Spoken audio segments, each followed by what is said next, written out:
Ahoy Horas, apa kabar Anda pemirsa? Selama 24 menit ke depan kami menghadirkan berbagai kisah inspiratif dalam keberagaman budaya. Saya Agnes Nambela, inilah Bingkai Sumatera. Lukman Tambusai, seorang pemuda asal Kecamatan Gebang, Kabupaten Langkat, mendirikan sebuah rumah baca bernama Rumah Literasi Yayasan Kesejahteraan Anak Pesisir Indonesia di Kelurahan Pekan Gebang. Rumah literasi ini merupakan wujud kepeduliannya terhadap nasib pendidikan anak-anak pesisir, khususnya di daerah asalnya. Di sini anak-anak bisa belajar dan mengembangkan minat dan bakat mereka. Ini dia liputan selengkapnya. Inilah Lukman Tambusai, pemuda asal Kabupaten Langkat yang aktif dalam berbagai kegiatan perlindungan perempuan dan anak. Ia juga aktif dalam sejumlah organisasi dan komunitas lain, seperti Forum Komunikasi Partisipasi Publik untuk Kesejahteraan Perempuan dan Anak atau FKPUSPA, Yayasan Kesejahteraan Anak Pesisir Indonesia, dan lainnya. Karena kepedulian dan keprihatinannya terhadap nasib pendidikan anak-anak pesisir, ia pun mendirikan rumah literasi di daerah asalnya Kelurahan Pekan Gebang, Kabupaten Langkat. Kenapa rumah literasi ini berdiri ya? Karena memang dari orang tua saya dulu kan, saya ingin sekali bagaimana pendidikan anak-anak yang ada di pesisir, khususnya di Kelurahan Pekan Gebang, Kabupaten Langkat ini bisa mengakses pendidikan dengan baik gitu kan. Karena dulu almarhum orang tua saya berkata kalau kita mau jadikan diri kita contoh, maka diri kita dulu yang berbuat. Selama ini saya sudah banyak berkegiatan di luar gitu kan. Tapi saya sangat pengen berkegiatan di rumah literasi yang saya dirikan sendiri. Pendirian rumah literasi ini bekerja sama dengan Yayasan Kesejahteraan Anak Pesisir Indonesia dan Forum Anak Kabupaten Langkat. Di rumah peninggalan orang tua Lukman inilah, anak-anak pesisir yang berada di sekitar Pekan Gebang bisa bermain dan belajar. Seperti belajar mengenal huruf, membaca, menulis, berhitung, mengaji, dan dibantu mengerjakan tugas sekolah. Di waktu-waktu tertentu, anak-anak juga diajarkan kesenian bela diri dan juga menari. Hal ini dilakukan agar anak-anak tidak merasa bosan dan meningkatkan kemampuan serta bakat mereka. Anak-anak ini juga diajak melaksanakan sholat 5 waktu. Hal ini dilakukan agar mereka terbiasa melakukan hal-hal wajib sesuai dengan perintah agama. Sekitar 25 anak rutin belajar di rumah literasi yang dibuka setiap hari ini. Untuk mengajar dan membimbing anak-anak, Lukman pun dibantu oleh para relawan dari Forum Anak Kabupaten Langkat. Respon masyarakat banyak yang antusias, terutama dari kalangan ibu-ibu, kemudian bapak-bapak, dikarenakan memang di masa pandemi ini pendidikan anak mungkin agak terganggu gitu kan, karena learning, kemudian Zoom yang sehingga mengurangi gitu kan produktif anak belajar di rumah gitu kan. Hadirnya rumah literasi ini juga sebagai mendampingi anak-anak untuk belajar di rumah. Kehadiran rumah literasi sangat membantu anak-anak di wilayah pesisir ini. Anak-anak yang biasanya dibiarkan bermain dan kurang mendapatkan bimbingan belajar dari orang tua, kini menjadi lebih rajin belajar. Apalagi di masa pandemi saat ini, rumah literasi menjadi alternatif untuk anak-anak agar bisa terus belajar. Salah satunya Nilam Firza, siswi kelas 1 SMP ini, merasa senang dengan adanya rumah literasi Yayasan Kesejahteraan Anak Pesisir Indonesia. Ia dan teman-temannya bisa mengisi waktu luang dengan belajar dan bermain bersama. Karena yang ngajarinnya baik, habis itu ramah, nggak marah-marah gitu. Habis itu pun tempatnya bersih gitu.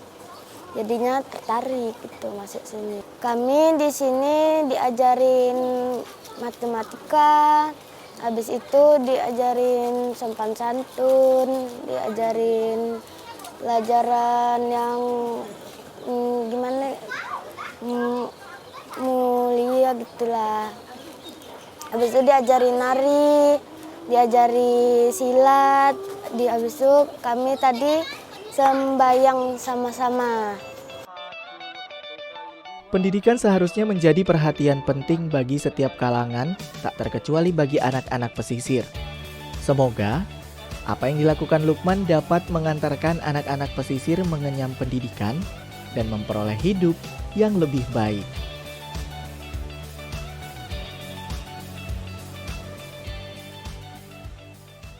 Pemirsa, Anda pernah mendengar tentang cuka kayu? Cuka kayu atau asap cair memiliki beragam fungsi, diantaranya sebagai pengusir hama pada tanaman dan dapat meningkatkan kesuburan tanah. Nah, di Kabupaten Karo, tepatnya di Desa Sugihan, warga mulai melirik cairan multifungsi ini. Inovasi ini merupakan salah satu upaya Desa Sugihan untuk beralih ke pertanian organik. Seperti apa? Berikut liputan selengkapnya. Secara sederhana, cuka kayu atau asap cair merupakan cairan organik yang dihasilkan dari proses pembakaran kayu bekas maupun tempurung kelapa. Cairan ini memiliki beragam fungsi untuk dunia pertanian. Hal inilah yang mendorong Andreas Parangin-Angin asal Desa Sugihan, Kabupaten Karo, memproduksi asap cair. Pengetahuan tentang asap cair ia dapatkan melalui pelatihan dari Pusat Penelitian dan Pengembangan Hasil Hutan Bogor pada tahun 2016 lalu. Menggunakan alat sederhana seperti drum bekas, kayu diubah menjadi cairan multifungsi liquid smoke atau wood vinegar. Pembuatannya menggunakan teknologi kondensasi atau pengembunan asap sehingga menghasilkan cuka kayu atau asap cair. Cairan ini memiliki kualitas dari tingkat 1 hingga 3. Saat ini, Andreas mampu menghasilkan asap cair kualitas 2. Berwarna kuning kecoklatan, rasa dan aroma asamnya sangat kuat, sehingga cocok digunakan sebagai biopestisida dan insektisida pada tanaman.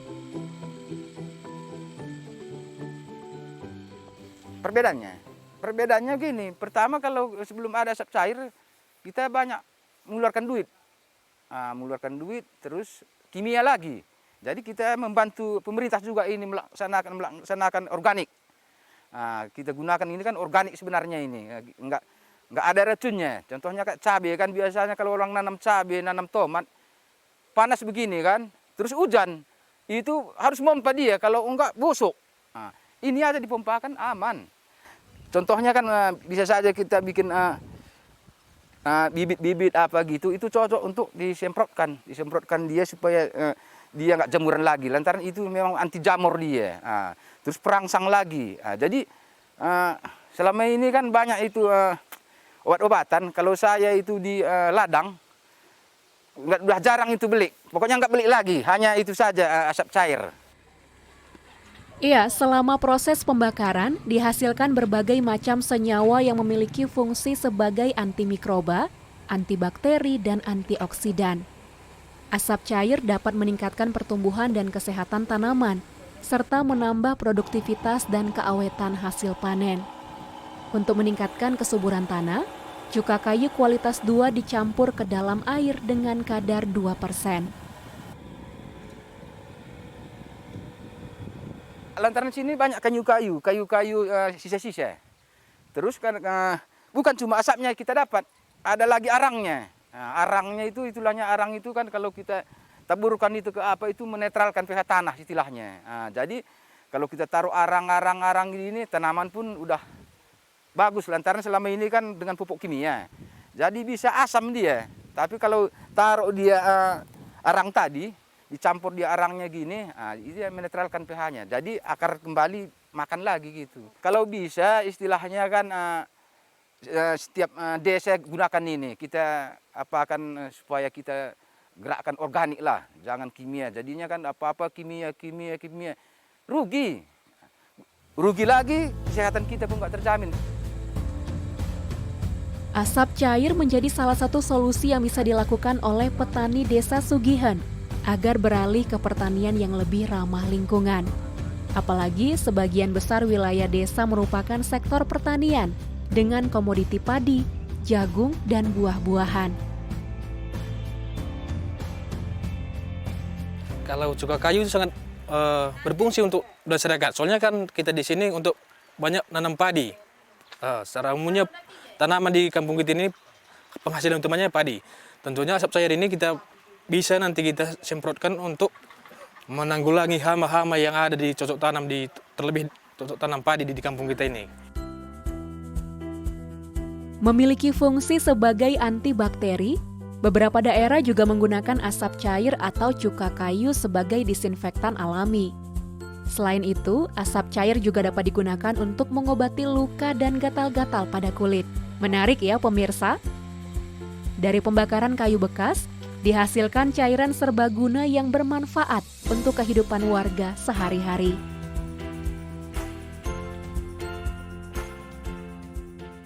Pekanbaru, salah satu sentra ekonomi terbesar di bagian timur Pulau Sumatera. Sesuai namanya, Pekanbaru berawal dari sebuah pasar atau pekan yang berada di tepi Sungai Siak.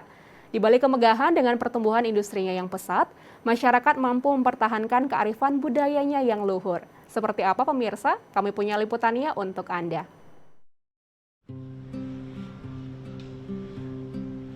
Pekanbaru adalah kota metropolis, menjadi pusat pemerintahan, industri, dan perdagangan Provinsi Riau. Bumi Melayu lancang kuning ini dipenuhi dengan deretan bangunan pencakar langit.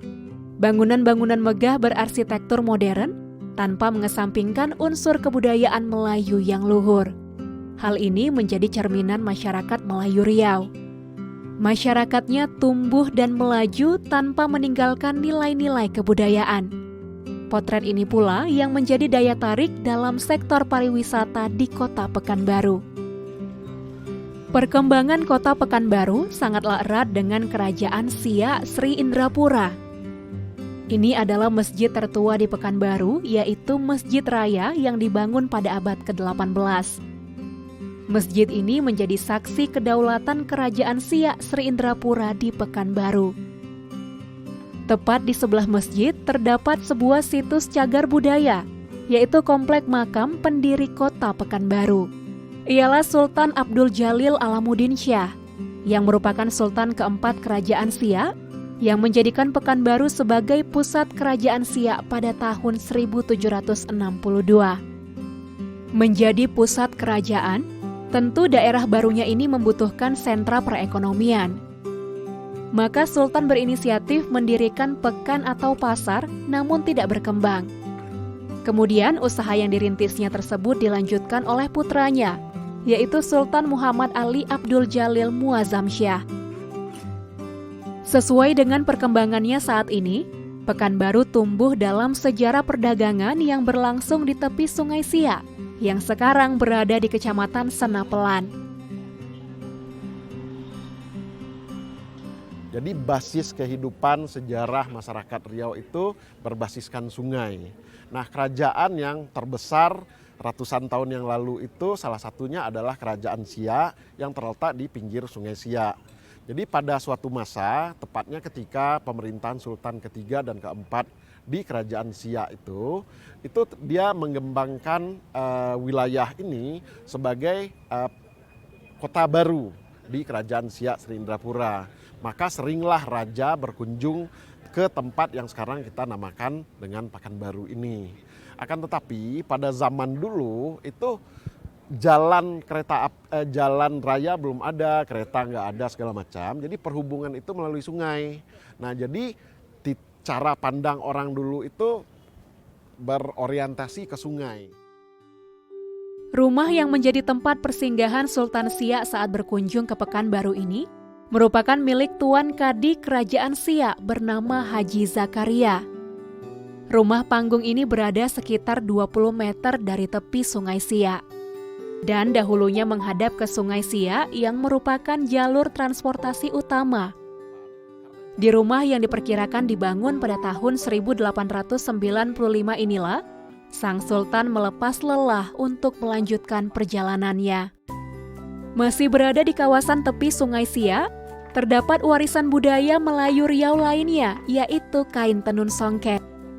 Di dalam rumah tradisional milik Haji Yahya, seorang pengusaha karet, yang sekiranya dibangun pada tahun 1887 inilah, Sejumlah wanita sedang menjalin helai demi helai benang berwarna-warni nan cerah, menjadi selembar kain indah nan syarat nilai budayanya. Para perempuan penenun di sini dengan tekun menjalin benang-benang dengan alat tenun tradisional.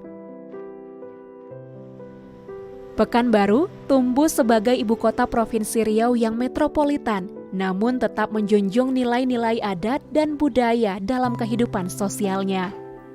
Pekanbaru adalah potret keberhasilan sebuah kota yang mampu tumbuh dan melaju tanpa meninggalkan nilai-nilai adat dan kearifan budaya.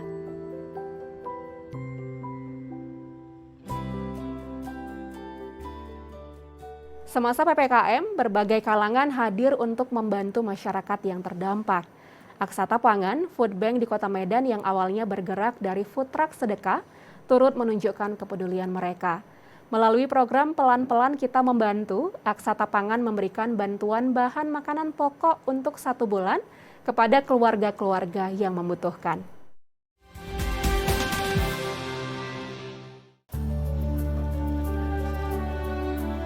Mungkin aksi kita dilihat banyak orang sehingga cara kita membagikan sesuatu ke orang lain itu nggak hanya sekali gitu atau cuman kasih tapi nggak mikirkan ini berdampak nggak ya gitu. Jadi mungkin kayak lebih ini impactful nggak sih ke mereka, mungkin lebih ke situ kita pengen dilihat kalau dan ditiru juga ke banyak orang. Harusnya memberikan sesuatu itu ada impactnya.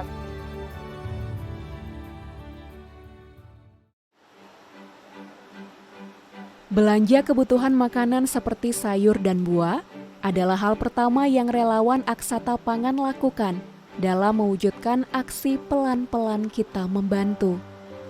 Di tengah penerapan pemberlakuan pembatasan kegiatan masyarakat atau PPKM, organisasi non-profit yang awalnya bermula dari gerakan food truck sedekah dan food bank ini membagikan bahan pangan kepada keluarga-keluarga yang membutuhkan. Bantuan bahan pangan ini berisi sumber protein seperti tahu dan tempe, telur, bumbu dapur, beras, susu, buah, sayur mayur, dan yang lainnya. Untuk melakukan aksi kebaikan ini, Aksata Pangan memperoleh donasi dari berbagai lapisan masyarakat.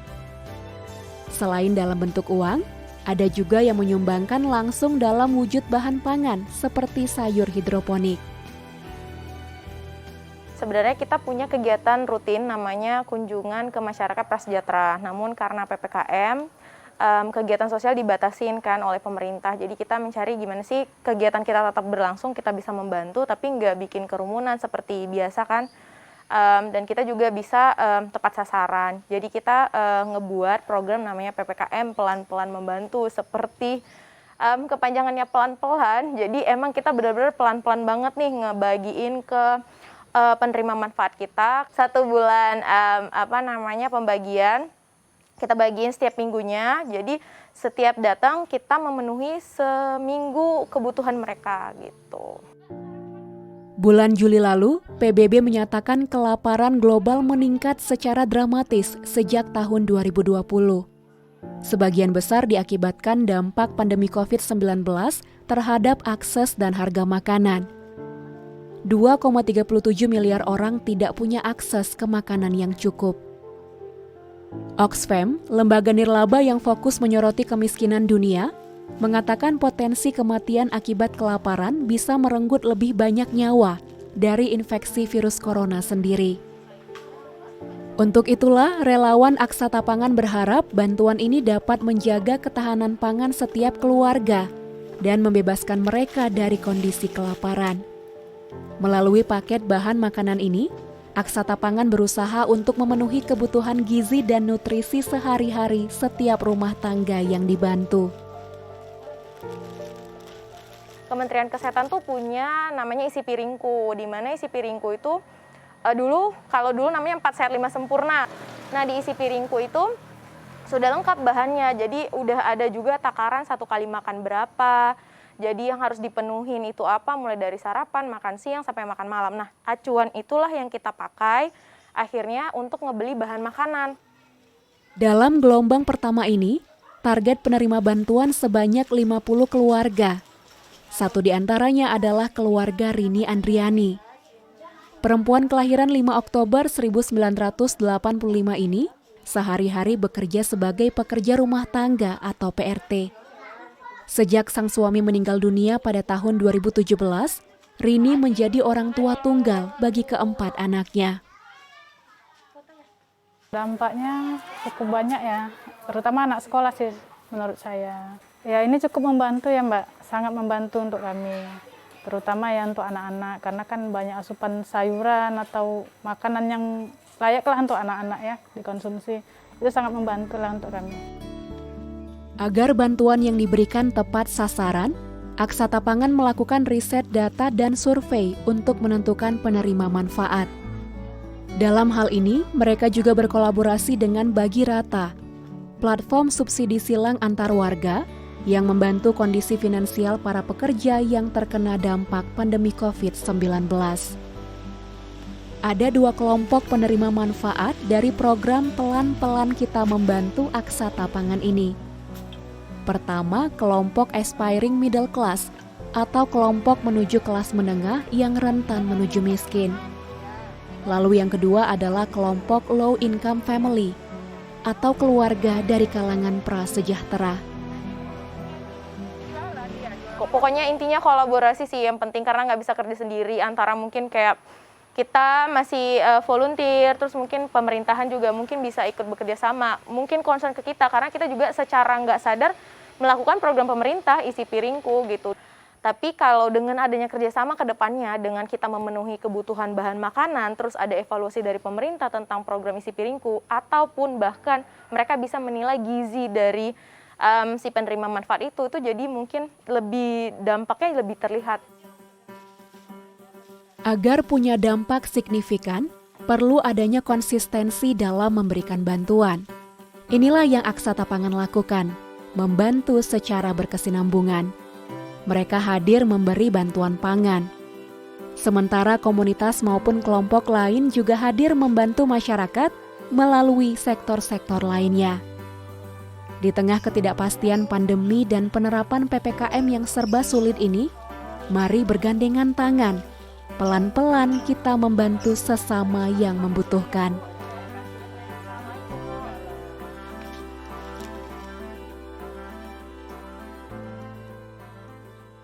Sekian program Bingkai Sumatera. Jaga diri Anda dengan menerapkan protokol kesehatan 5M dimanapun Anda berada.